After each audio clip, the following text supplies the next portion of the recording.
Hello everyone. आप सभी का वेलकम है हमारे यूट्यूब चैनल एपनी ग्रुप में। I am Shruti Agarwal, IT faculty of APN institute of education. तो जैसे कि आप हमारे चैनल से अगर जुड़े होंगे तो आपने देखा होगा कि हम लोग एडीसीए कोर्स के सारे टॉपिक्स को मॉड्यूल में डिवाइड करके हम लोग चैप्टर वाइज लेके चल रहे हैं। तो जैसे कि हमारा फर्स्ट मॉड्यूल है बेसिक फंडामेंटल, इसका हमारा आज का टॉपिक है मेमोरी, क्लास 4। तो आज हमारी क्लास का है डे 4। तो चलिए हम आगे बढ़ते हैं। लेकिन अगर आगे बढ़ने से पहले किसी ने हमारे यूट्यूब चैनल को सब्सक्राइब नहीं किया है तो जल्दी से जाइए, सब्सक्राइब कीजिए और बेल आइकन को जरूर प्रेस कर दीजिए ताकि नोटिफिकेशन आती रहे, और लाइक एंड कमेंट करना ना भूलें। तो चलिए हम बढ़ते हैं आज के टॉपिक मेमोरी। तो जैसे कि आप सभी को पता है मेमोरी क्या होता है बेसिकली। अगर हम नॉर्मल बात करें लाइक अ ह्यूमन मेमोरी, जैसे हम इंसान होते हैं तो हमारी मेमोरी होती है कि हम कुछ चीज़ों को टेम्परेरी बेसिस पे याद रखते हैं, कुछ चीज़ों को परमानेंट बेसिस पे याद रखते हैं। टेम्परेरी जैसे लाइक आपकी कुछ बातें ऐसी होती हैं जो आपने सुनी और आप भूल गए, कि याद नहीं रहा, कल ये कही थी कि कॉपी लेके आनी बट आप भूल गए। बट वही चीज़ कि कुछ चीज़ें कोई इंसिडेंट हो गया जो आपको परमानेंट लॉन्ग टाइम तक याद रहा कि हाँ 2 साल पहले हमारे साथ ये चीज़ हुई थी, तो वो हो गई आपकी परमानेंट मेमोरी। उस तरह से हमारी कंप्यूटर भी होता है। 2 तरह की मेमोरी होती है, एक होती है टेम्परेरी और एक होती है परमानेंट। तो फिलहाल हम पहले मेमोरी को डेफिनेशन के बेस पे समझ लेते हैं क्या होती है। Computer memory is the storage space in the computer. Computer memory जो होती है वो एक स्टोरेज स्पेस होती है हमारे कंप्यूटर की, जहाँ पे where data is to be proceed, जहाँ पे हम डेटा को प्रोसीड करते हैं, and instructions required for processing, यानी कि इंस्ट्रक्शन जरूरी होते हैं प्रोसेसिंग के लिए और चीजों को स्टोर करने के लिए। The memory is divided into large number of small parts, यानी जो मेमोरी है वो large number of small parts, यानी कि उसे बहुत बड़ी संख्या में छोटे छोटे पार्ट्स में बांट दिया गया है, जिसे हम सेल्स कहते हैं। चलिए हम इसको एक एग्जांपल से समझते हैं। For example,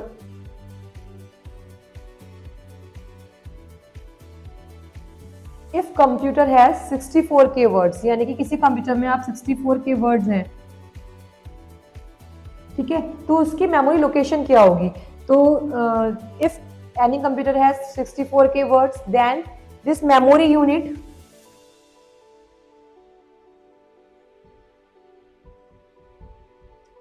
(64 multiply 1024), then 65,536 memory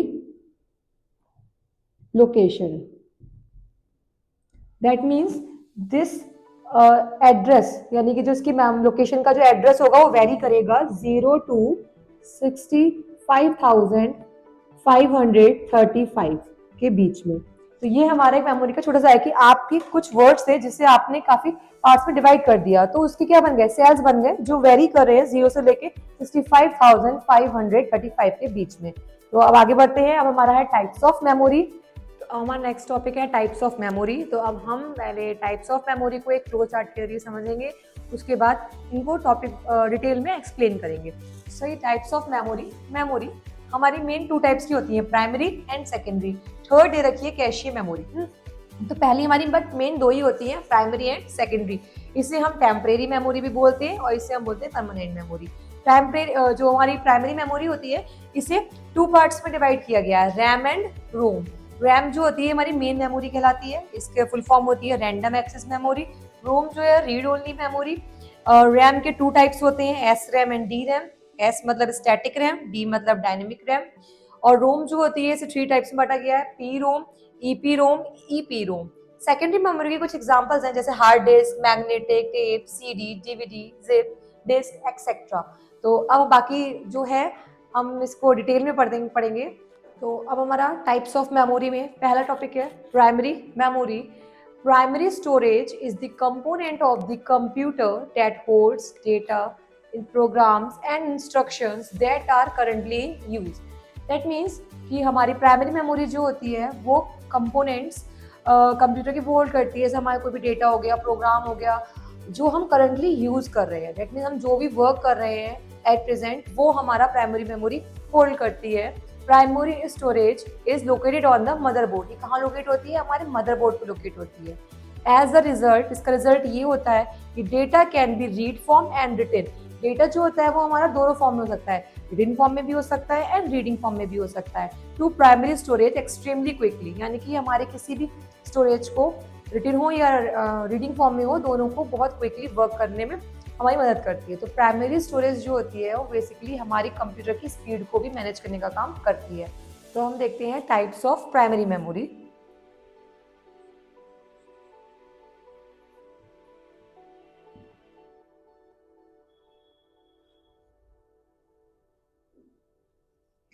primary memory 2 types की होती है, रैम एंड रोम। रैम की full form random access memory and ROM की full form read only memory. तो अब हम देखेंगे पहले रैम को, यानी कि रैंडम एक्सेस मेमोरी को पढ़ते हैं। तो हमारी पहली है रैम। रैम की full form random access memory. RAM is a computer short term memory, यानी कंप्यूटर पे हम रैम को क्या बोलते हैं, एक शॉर्ट पीरियड के लिए यूज की जाने वाली मेमोरी। ये हमारी टेम्परेरी मेमोरी भी कहलाती है। RAM is the memory that stores the data that you are currently working with, यानी कि रैम जो होती है वो हमारे उस डेटा को स्टोर करती है जिसपे हम करंटली वर्क कर रहे हैं। दैट मीन्स हम किसी भी सॉफ्टवेयर पे वर्क कर रहे होते हैं, कोई फाइल बना रहे होते हैं, तो जो वर्क हम करना शुरू करते हैं सेव करने से पहले, तो वो हमारी रैम जो होती है उसे फीड करना, यानी कि उस पर वर्क करना शुरू कर देती है। बट इट्स वॉलेटाइल, लेकिन क्या होती है, ये वॉलेटाइल होती है। वॉलेटाइल का मतलब ये हुआ कि that as soon as it's loss power, जैसे ही आपकी अगर मान लीजिए लाइट चली गई, पावर कट ऑफ हो गई, डायरेक्टली किसी ने स्विच बंद कर दिए, दैट डेटा डिसअपियर्स, तो डेटा क्या होगा, आपका डिसअपियर हो जाएगा। फॉर एग्जाम्पल, जैसे कि आप वर्क कर रहे हैं और वर्क करते करते अचानक से आपने मान लीजिए वर्ड में कोई फाइल बनाई और फाइल आपने सेव नहीं कर पाए, बट क्या हुआ, लाइट चली गई, पावर कट ऑफ हो गई या स्विच बंद कर दी डायरेक्टली किसी ने आके, तो उस टाइम पे क्या होगा कि आपने फाइल सेव नहीं करी, वो आपका डेटा आप जब दोबारा सिस्टम ऑन करोगे वो आपको नहीं मिलेगा क्योंकि वो लॉस्ट हो गया। तो वही है, रैम जो होती है वो हमारी इसलिए रैंडम कहलाती है। रैंडम मीन्स सडनली, अचानक। तो वो चीज़ जो आपकी हो तो रही है, बट अचानक से क्या होगा, किसी आपने लाइट बंद कर दी, कुछ हो गया, तो वो आपकी वहां से कट हो जाएगी। तो रैम हो गई हमारी रैंडम एक्सेस मेमोरी। अब टाइप्स, रैम के टाइप्स होते हैं, 2 टाइप्स की होती है। First S RAM, second D RAM. S RAM की full form static RAM, that means static random access memory. D RAM की डायनेमिक रैम, यानी कि डायनेमिक रैंडम एक्सेस मेमोरी।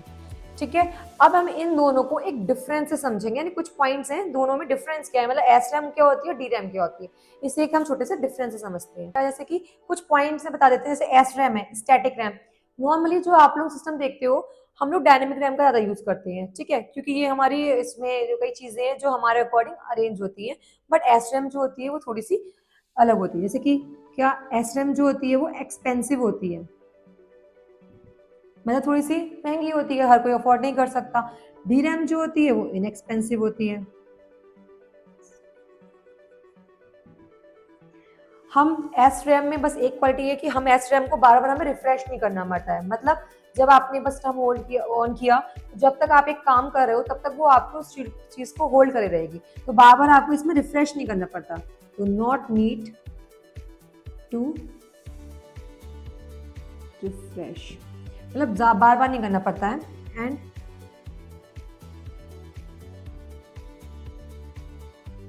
इसमें हमें नीड पड़ती है रिफ्रेश करने की बार बार। Third,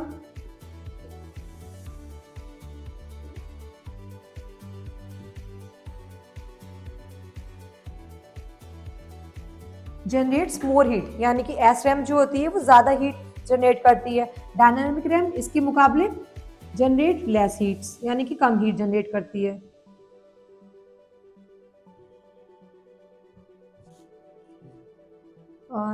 generate less heat. Then इसका नेक्स्ट पॉइंट है एस रैम का, यूज्ड फॉर कैशियर मेमोरी, मतलब ये कैशे के साथ, मतलब कैशे मेमोरी के साथ यूज की जाती है। और ये जो यूज की जाती है यूज्ड फॉर मेन मेमोरी, ये हमारी मेन मेमोरी का काम करती है। एस रैम जो होती है वो उसकी स्पीड बहुत तेज होती है, तो फास्टर देन डी रैम, ये डी रैम से बहुत फास्ट चलती है, यानी कि कैश रैम की स्पीड डी रैम के मुकाबले काफ़ी फास्ट होती है, एंड डी रैम की जो स्पीड है स्लो होती है एस रैम के मुकाबले, तो स्लोअर देन एस रैम। तो ये थी हमारी पूरी रैम, तो ये हमारी डिफरेंस था S RAM and D RAM में। अब हम आगे पढ़ेंगे रोम, लेकिन आगे बढ़ने से पहले मैं आपका 2 मिनट का समय लेना चाहूँगी और बताना चाहूँगी कि अगर आप एक हाउसवाइफ है या कहीं जॉब करते हैं और आप अपनी पढ़ाई को पूरा करना चाहते हैं, लेकिन समय की वजह से आप नहीं कर पा रहे हैं क्योंकि आप जिम्मेदारियों में उलझे हैं, तो आप आज ही अपने इस रुके हुए सपने को पूरा कर सकते हैं। एपनी ग्रुप लेके आए हैं डिस्टेंस एजुकेशन के बहुत सारे कोर्सेज। आप एपनी ग्रुप के माध्यम से शुभारती यूनिवर्सिटी डिस्टेंस एजुकेशन में एडमिशन ले सकते हैं और बहुत से courses BA, BCom, BSc, MCom, BLab, MLab etcetera, बहुत सारे कोर्सेज जिसमें आप एडमिशन ले सकते हैं और अपनी रुकी हुई पढ़ाई को पूरा करके अपने करियर को एक नई दिशा दे सकते हैं। तो आज ही आप एपनी ग्रुप में से संपर्क करें। आप अधिक जानकारी के लिए दिए गए नंबर 8923476004 पर कॉल करें। तो चलिए हम अपनी वीडियो में आगे बढ़ते हैं नेक्स्ट टॉपिक के साथ। हम टॉपिक पे आते हैं। हमारा टॉपिक है रोम सेकेंड, यानी कि जो मेमोरी थी उसका सेकेंड है रोम। रोम क्या होती है? रोम stands for read only memory, यानी रोम जो होती है वो हमारी रीड ओनली मेमोरी होती है। नाम से पता चल रहा है रीड, दैट मीन्स पढ़ने के लिए, यानी ये मेमोरी जो है जिसमें हमारा डेटा स्टोर रहता है, हम इतने डेटा को इसमें रीड कर सकते हैं। यानी जब हमने कोई फाइल बना ली, हमने उसे सेव कर दिया और तो हमें वो डेटा दोबारा मिल जाएगा ताकि हम उसे रीड कर पाए। It is a type of computer storage containing non volatile, ये हमारी क्या होती है? नॉन वॉलेटाइल होती है। परमानेंट डेटा, डेटा इसमें डेटा जो होता है वो हमारा परमानेंट रहता है। Normally can only be read not written to, normally मतलब नॉर्मली बात करें हम तो हम डेटा को इसमें केवल पढ़ पाते हैं, ना कि लिख पाते हैं। ठीक है, अब हमारे रोम के भी टाइप्स होते हैं। रोम भी हमारी 3 टाइप्स की होती है। First P ROM,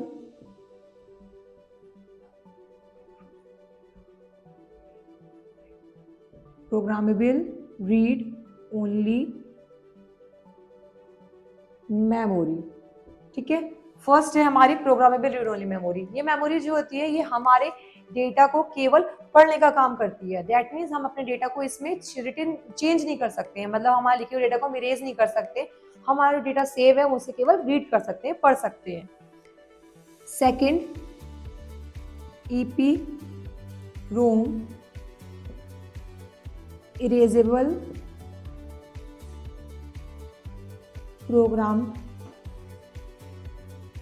programmable read only memory.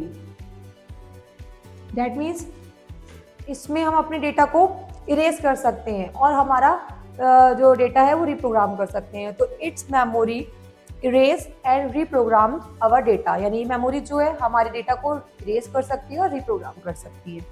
Third EEP ROM, that means electrically erasable programmable read only memory. ये मेमोरी जो है ये हमारे प्रोग्राम को इलेक्ट्रिकली इरेज करती है और रिप्रोग्राम करती है हमारे डेटा को। तो it's memory electrically eraser and reprogram our data. तो ये हमारी मेमोरी थी, यानी कि प्राइमरी मेमोरी जो हमने पढ़ी उसके 2 टाइप्स, रैम एंड रोम। अब हम आते हैं सेकेंडरी मेमोरी पे। तो चलिए सेकेंडरी मेमोरी देखते हैं। तो अब नेक्स्ट टॉपिक है हमारा सेकेंडरी मेमोरी। सेकेंडरी मेमोरी क्या होती है? Secondary memory is computer memory that is non volatile, persist and not immediately accessible by a computer and processor। ये सेकेंडरी मेमोरी हमारी जो होती है वो कंप्यूटर की नॉन वॉलेटाइल मेमोरी होती है। ये मेमोरी जो होती है ये कंप्यूटर तुरंत उसकी प्रोसेसर द्वारा तुरंत एक्सेसिबल हो जाती है। हम इसे एग्जाम्पल समझते हैं, जैसे आप इसके एग्जाम्पल्स क्या क्या होते हैं, like pen drive, SSD, hard disk या हार्ड ड्राइव एक्सेट्रा। तो आप नॉर्मली से पेन ड्राइव है आपकी सेकेंडरी मेमोरी है, जिस सिस्टम के बाहर की मेमोरी, जिसमें आप अपने डेटा को परमानेंटली सेव करते हो, यानी कि हमारी सेकेंडरी मेमोरी को हम परमानेंट मेमोरी भी बोलते हैं, क्योंकि इसमें हमारा डेटा जो है वो परमानेंटली सेव रहता है। तो हमारा डेटा से परमानेंटली सेव रहता है। आपका क्या है, जैसे पेन ड्राइव है, अब आपको लंबे समय के लिए डेटा सेव रखना है, जैसे मैंने बोला था ना स्टार्टिंग में कि लॉन्ग टर्म मेमोरी और शॉर्ट टर्म मेमोरी होती है, तो सेकेंडरी मेमोरी में लॉन्ग टर्म मेमोरी भी कहलाती है, क्योंकि अगर आपकी कोई फाइल है बहुत जरूरी है तो आपने पेन ड्राइव में सेव कर दिया, तो जब आपको चाहिए होगी तब आप पेन ड्राइव लगाओगे और वो आपको चीज, आपकी डेटा आपको मिल जाएगा। तो वो लॉन्ग टर्म है, वो तब तक डिलीट नहीं होगा जब तक कि आप उसे डिलीट नहीं करोगे। तो सेकेंडरी मेमोरी हमारी यही होती है जिसमें हम अपने डेटा को क्या करते हैं, लंबे समय के लिए सेव रख सकते हैं। ये तब एक्सेसिबल करती है जब हम इसमें डिवाइसेस को लगाते हैं, तो ये हमारे डेटा को लॉन्ग समय के लिए सेव करके रखती है। तो इसी के साथ आज की वीडियो में इतना ही। अब हम मिलते हैं नेक्स्ट वीडियो में नए टॉपिक के साथ। तो तब तक के लिए बाय बाय।